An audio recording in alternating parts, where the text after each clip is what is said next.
Buenos días, estamos de vuelta, espero que estos días os haya servido para descansar. Ahora vamos a afrontar la recta final con optimismo y para ello vamos a continuar con el tema 9, el área comercial y de marketing, y vamos a concretamente al epígrafe 3, que es el que corresponde hoy. Bueno, recordamos qué es lo que vimos el último día, y el último día, bueno, además de la presentación, pues nos centramos en los dos primeros epígrafes, el departamento comercial y el mercado. El departamento comercial incluía las actividades que hacían llegar los productos a los consumidores. Bueno, vimos una evolución del marketing desde el siglo XVIII y XIX, es decir, desde el final de la Revolución Industrial y las décadas siguientes, y vimos la evolución hasta el día de hoy, donde la responsabilidad social y la orientación hacia los trabajadores y las personas, pues es un factor fundamental a la hora de aplicar las políticas de marketing. Bueno, hoy vamos a centrarnos, bueno, pues también vimos los tipos de mercado, y hoy vamos a centrarnos en el estudio de mercado. El estudio de mercado, que lo vamos a enlazar con la diapositiva que vimos acerca de la evolución del marketing. Os decía el otro día que en la revolución industrial la demanda era muy superior a la oferta. Todo lo que se fabricaba se vendía. Entonces, lo importante era producir mucho, porque todo se vendía. Sin embargo, en los últimos años, la oferta ha superado en mucho a la demanda, y esto ha provocado una saturación del mercado. Cuando hay saturación en el mercado, quiere decir que hay muchos competidores ofreciendo muchos productos, y tenemos que pensar, o en las últimas orientaciones de marketing hablaban de pensar en las necesidades de los consumidores. Pero ¿cómo podemos saber las necesidades? Pues a través de el estudio de mercado. Bueno, en primer lugar vamos a definir qué es un estudio de mercado. Como viene en el libro o en las propias diapositivas, un estudio de mercado consiste en recopilar, elaborar y analizar la información del entorno general de la competencia y de los consumidores. Esto lo vamos a ver ahora, y el entorno general, la competencia y el consumidor, pues lo vamos a ver en el apartado, en el epígrafe 3.2 del libro, donde se trata cada uno de ellos. Bueno, empezamos con las fases del estudio de mercado. Un estudio de mercado normalmente se compone de varias fases. Aquí hemos hablado de 6. Una, la definición del objetivo, hace referencia a qué queremos saber, es decir, dónde quiero llegar. Quiero hacer un estudio de mercado para ver el número de compradores que tengo en una localidad, o quiero saber la edad media de los compradores de mi producto. En definitiva, el punto 1, la definición del objetivo de la investigación, lo que hace referencia es al qué queremos conseguir. El punto 2, diseño del modelo de investigación, sería el cómo. ¿Cómo voy a llevar a cabo la investigación? Para ello utilizaré tanto información interna como información externa. Aquí hablamos de planificar, es decir, aquí no estamos haciendo todavía, no estamos actuando, estamos planificando sobre el papel. Es decir, la fase 1, definición del objetivo, y la fase 2, diseño del modelo. Es decir, en la fase 1, qué quiero saber o dónde quiero llegar, y en la fase 2, cómo lo voy a hacer, lo que estoy es planificando sobre el papel. Y al planificar, en diseñar el modelo de investigación, pues lo que estoy haciendo es decir, oye, ¿qué información interna me va a hacer falta? ¿Qué información externa voy a tener que recopilar? Y también puedo ver datos anteriormente publicados, ¿vale? Tanto por la propia empresa como de fuera. En la fase 3 ya empezamos con una fase más operativa o de ejecución, ya no estamos hablando del plan, se trata de recoger los datos. Y aquí se distinguen dos tipos de datos. Esto es importante porque suele caer mucho en los exámenes de selectividad: datos primarios y datos secundarios. Datos primarios son los que yo elaboro, Si hago una encuesta, estoy recogiendo datos primarios. Estos datos no existían previamente. Por tanto, ejemplo, voy a poner aquí, ejemplo, una encuesta. Datos secundarios, aquellos que existen previamente. Es decir, si voy y recojo un informe que hicieron el año pasado o un estudio que hicimos nosotros el año anterior, pues serían datos secundarios. Si voy al INE y le pido un informe o voy y me descargo de la página del INE algún tipo de estudio, todo esto son datos secundarios. Una vez que ya he recogido los datos, pues tengo que clasificarlo y estructurarlo, que no es nada más que meterlo en hojas de Excel y empezar a hacer las gráficas y las tablas para después, en el apartado 5, análisis e interpretación de estos datos que hemos representado antes.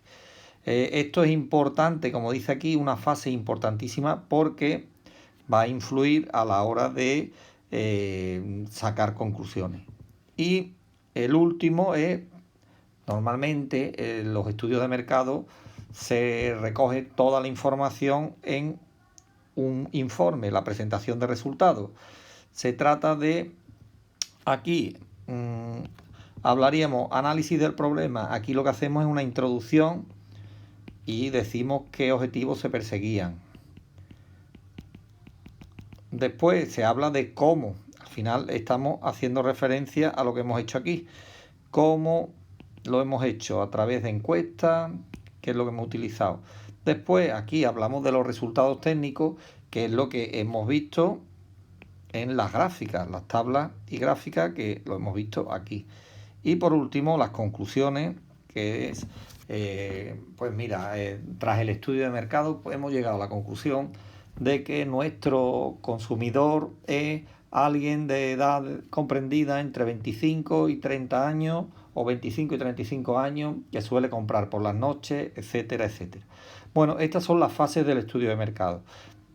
Recuerdo, son 6 fases: definición, diseño, recogida de datos. Ahí hablábamos de datos primarios y secundarios. Después clasificábamos estos datos en gráficos y tablas, analizábamos los datos y por último presentamos los resultados. Una vez visto el estudio de mercado, vamos a ver, fijaros en la definición que vimos antes, donde decía: el estudio de mercado consiste en recopilar, elaborar y analizar información. ¿De qué? Del entorno general, de la competencia y del consumidor. Fijaros aquí en la diapositiva siguiente, que en el libro coincide con el epígrafe 3.2 y se habla de el entorno, la competencia y el consumidor. Lo pongo aquí: entorno, competencia y consumidor. Ahora lo que se hace es centrarse un poco en cada uno de ellos. Bueno, hablamos del análisis del entorno general. Pues claro, antes de empezar una investigación es importante analizar el entorno. ¿Dónde estamos? No es que antes de empezar el análisis, simplemente dentro del análisis tendremos que analizar, bueno, las leyes que hay, cómo está el entorno tecnológico, la situación actual. Es decir, es importante que la empresa esté al día en las mejoras tecnológicas que se están produciendo, porque una mejora tecnológica, como dice el propio libro, implica una disminución de costes y por tanto podrás competir mejor con el precio del producto. Sí, imaginaos, antes la contabilidad se llevaba a mano, actualmente se utilizan los ERP. Pues estos ERP han reducido el coste en la empresa, por tanto es importante saber también el entorno tecnológico en el que nos movemos, el entorno social, la renta, las modas que actualmente están funcionando, qué tipo de música le gusta a la gente, si el anuncio lo acompaño de música, qué tipo de música le tengo que acompañar, qué modas hay. A lo mejor mi producto ya no está obsoleto, la gente no prefieren otro tipo de, van por otra línea, y es importante tener también en cuenta el entorno social, todo lo que rodea a la sociedad. ¿Cómo está? Si estamos en una época de la renta, mi consumidor es de renta alta, de renta baja. Todo eso hay que estudiarlo. Y también el entorno económico. Imaginaros, ahora mismo en la época del coronavirus estamos en una crisis económica. Realmente habrá productos que se compren muy poco. ¿Es el momento de hacer un estudio de mercado o de lanzar mi producto? Perdón, pues probablemente no.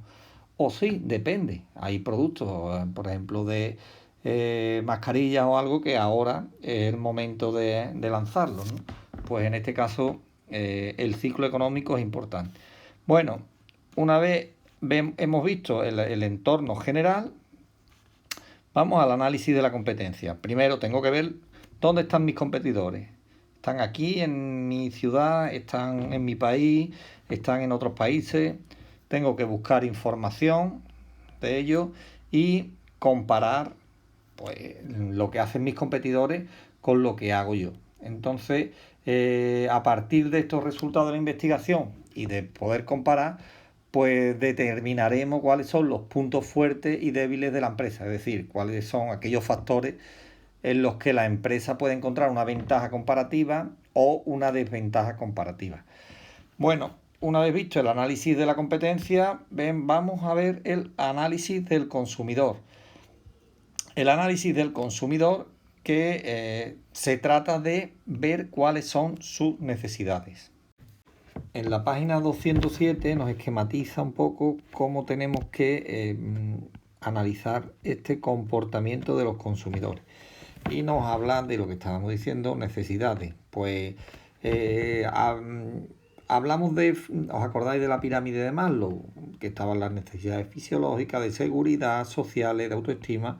Pues esas son las que enumera aquí. El consumidor al final decide en función de determinadas variables, es lo que viene a indicar aquí. Y esto provoca que consuma un bien o servicio. ¿Cuáles son estas variables? Bueno, las variables sociales son las relacionadas con la propia sociedad. Oye, ¿cómo funciona el consumidor cuando estamos hablando de un comportamiento en sociedad? Las variables personales, las que están relacionadas con las características de cada uno de los consumidores, y después están los hábitos de consumo. Bueno, dentro de las variables sociales, voy a cambiar el color, es la cultura. Pues la cultura puede provocar que si vendes un producto en Dinamarca, pues no sea lo mismo que vender un producto en la India. En Dinamarca pues tienen una concienciación medioambiental, que impide vender productos que no respeten el medio ambiente. Sin embargo, a lo mejor en la India, pues este mismo producto sí te lo permite. La clase social que hace referencia a oye, dónde viven estos consumidores.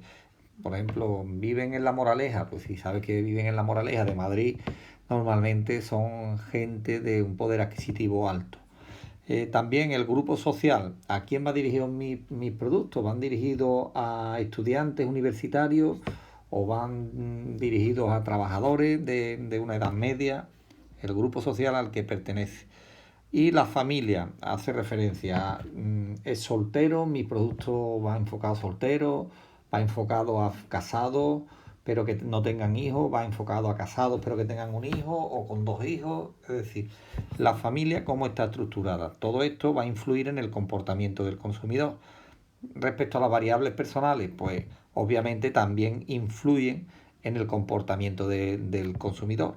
La personalidad, pues cómo es el comportamiento del individuo en todo momento. Por ejemplo, es decidido, es conservador, es ahorrador. Pues todo esto influye. La motivación es la fuerza normalmente que impulsa a un individuo pues a hacer una compra, a realizar una compra.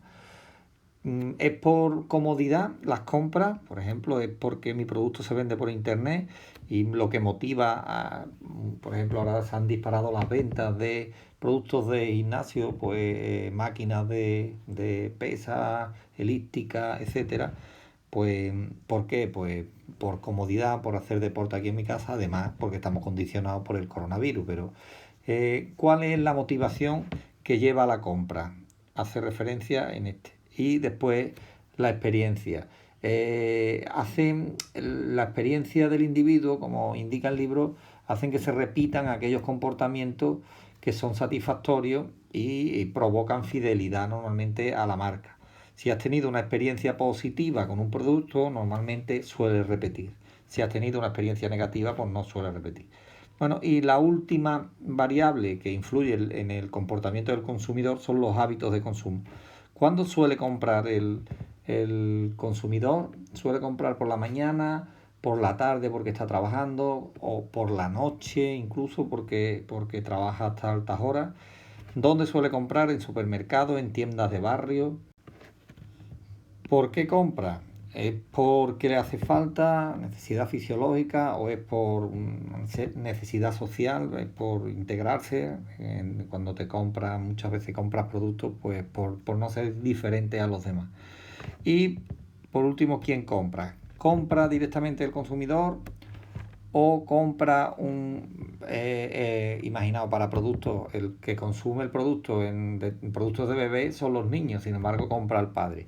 ¿Quién es el que compra? Hay veces que existe la figura del prescriptor. Imaginaos, prescriptor, importante. Este es el que recomienda el producto. Y os pongo un ejemplo que os lo aclara. Cuando tenemos un libro en economía de la empresa es porque yo he recomendado este libro. Yo sería el prescriptor del libro. Ustedes lo compráis, pero yo he sido el que ha recomendado este libro.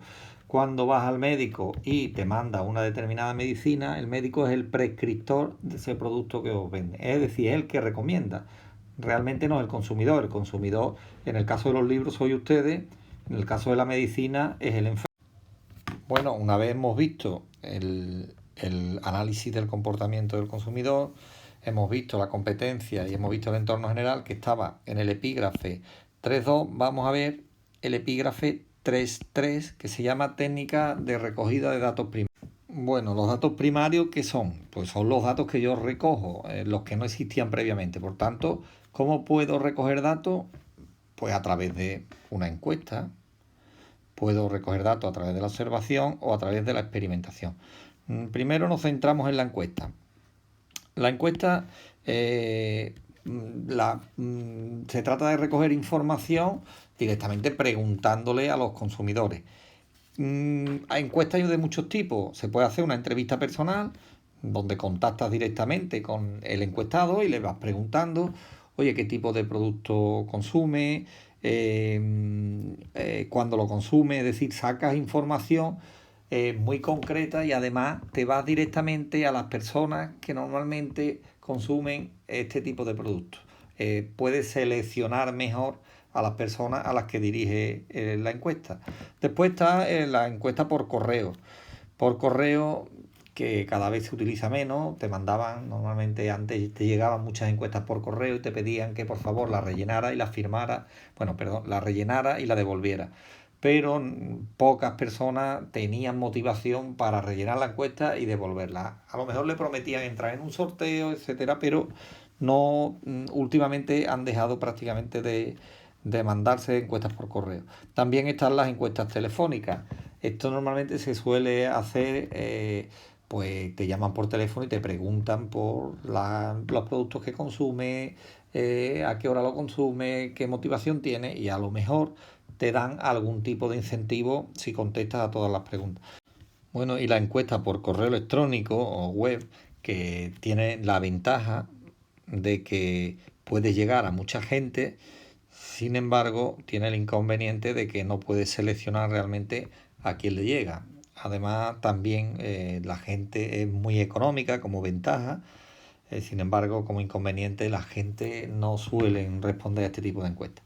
Y además, los que responden a lo mejor no es una parte representativa de tu muestra, porque aquí habría que hablar en las encuestas de dos conceptos. Hay que hablar del concepto, lo pongo aquí arriba, de población, es decir, ¿qué le hago? ¿Una encuesta a toda la población? No, no puedo, por ejemplo, si le hago una encuesta directa, no puedo hacérsela a toda la población que podría ser potencialmente mi consumidor. Para eso lo que hago es que cojo una muestra. ¿Qué es? Pues un número de personas representativas de la población. Es decir, muestra representativa de la población. Y a estos le hago la encuesta. ¿Dónde es más probable elegir la muestra? Pues en el contacto directo, incluso en la telefónica. En correo electrónico, pues tengo que conocer los correos electrónicos de estas personas, a no ser que lo haya conseguido por alguna base de datos, es más complicado. Bueno, una vez que hemos visto la encuesta, vamos a ver la diferencia entre observación y experimentación. ¿Qué es la observación? Pues la observación consiste en estudiar la conducta de los consumidores y obtener conclusiones. Por ejemplo, si en el estudio de mercado alguien se pone en la puerta de una tienda y va observando pues, a la hora a la que entran los consumidores, la prisa que traen, la ropa que traen, etcétera, realmente el que entra o el que está siendo observado actúa con naturalidad, actúa con libertad. El observador no está influyendo para nada en su conducta. Es decir, el observador lo que hace es anotar lo que está viendo o cómo está reaccionando esa persona sin influir en su comportamiento. Es la diferencia, esto es lo que hemos explicado en la observación, sin embargo, en la experimentación lo que hago es provocar la conducta del consumidor, pues para estudiar a ver cómo reacciona y obtener información.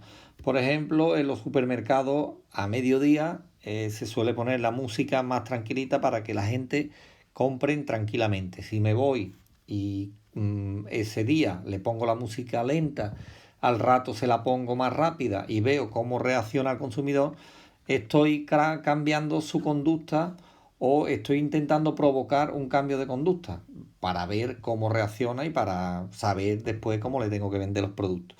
Pues todo esto es experimentación, es decir, cuando voy haciendo cambios en la realidad para provocar cambios en la conducta del consumidor.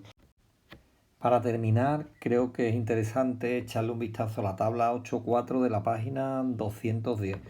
Aquí básicamente se resume todo el epígrafe o todo lo que hemos ido viendo. Os acordáis que empezábamos con las fases de la investigación de mercado y aquí os aparece las fases de la investigación de mercado, la definición del objetivo, el diseño del modelo de investigación y dentro del diseño del modelo de investigación pues hablamos de la información interna, de la externa y de los datos anteriormente publicados. Bueno, como vemos, todo lo que viene aquí de la información externa es lo que hemos hablado de el análisis del entorno en el epígrafe 3.2. El entorno general, la competencia y el consumidor. Después viene la recogida de datos, que lo hemos visto también a lo largo del tema, el análisis, bueno, en la recogida de datos, aquí vendría el epígrafe 3.3, porque aquí habla de las fuentes de información primaria, concretamente en esta, los datos primarios. Después continúa con el epígrafe análisis e interpretación de datos y la presentación de los datos, es decir, el informe.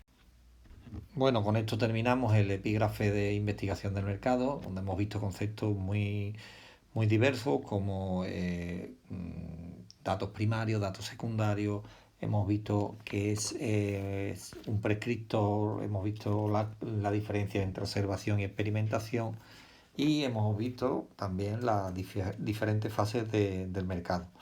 También cómo se analiza tanto el entorno, la competencia, como el comportamiento del consumidor. En definitiva, un epígrafe con bastante contenido. Y nada, con esto terminamos y hasta el siguiente vídeo. Venga, un abrazo virtual a todos. Hasta luego.